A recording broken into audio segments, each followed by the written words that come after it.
Fellow Sapiens, I am pleased to introduce you to RedHawk Holdings. Before embarking on this journey, I must say that this is a long-term play, and short-term investors should close this video. Now that we have separated the wheat from the chaff, let's begin. RedHawk is a holding company that operates across several verticals, namely, hospitality, medical device, pharmaceutical, energy, and financial services. Whilst I would have liked to go over all of the segments, I am of the opinion that the main catalysts revolve around its medical device segment. More particularly, we will be looking at its SON line of needle incineration products that have several use cases. Now, it might be hard for people to grasp the size of the needle industry. According to the WHO, 16 billion injections are administered worldwide every year. However, not all of the needles and syringes are properly disposed. Used needles and other sharps represent an appalling biohazard that can injure people and spread infections. The rise of chronic diseases that require the use of needles and syringes, coupled with the increase in healthcare professional sharps injuries, is poised to drive an increase in the demand for needle destroyers. DataBridge estimates that the market will grow to over $8 billion by 2028. Injectable medications are used to treat diabetes, multiple sclerosis, HIV, hepatitis C, and osteoporosis amongst others. RedHawk SON is a portable FDA-approved needle destruction device. The device uses a rechargeable battery that uses electrical current to produce an arc of electricity directed at the needle, thereby incinerating it. Now, some of you might ask, what is usually done with used needles?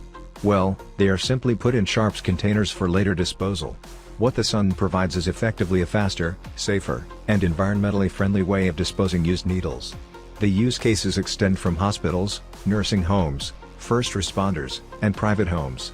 Now, it's one thing to have a great product, but awareness needs to be built. The company has formed meaningful partnerships to market their products. They have onboarded Dr. Pinsky, a rather famous media personality and internist. Derek Theler, an American actor, was also contracted as a spokesperson for the products. Their marketing efforts paid off in 2020, when they registered close to $2 million in revenues. But that was just the beginning.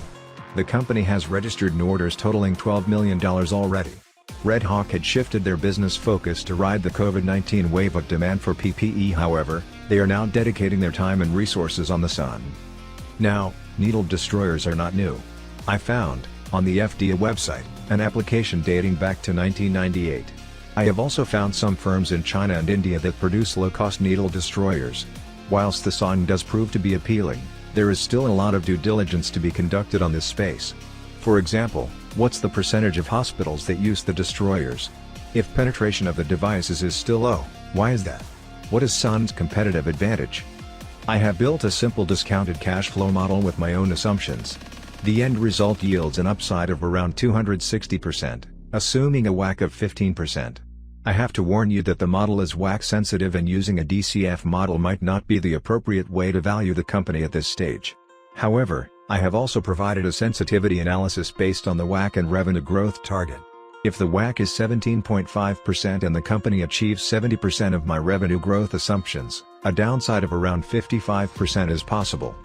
Now, with all that in mind, I would like to remind you that this is my personal opinion. It should not be construed as financial advice. Please conduct your own due diligence before undertaking any investments. With that said, do you believe in RedHawk's value proposition? Will you be buying their shares? And if not, why?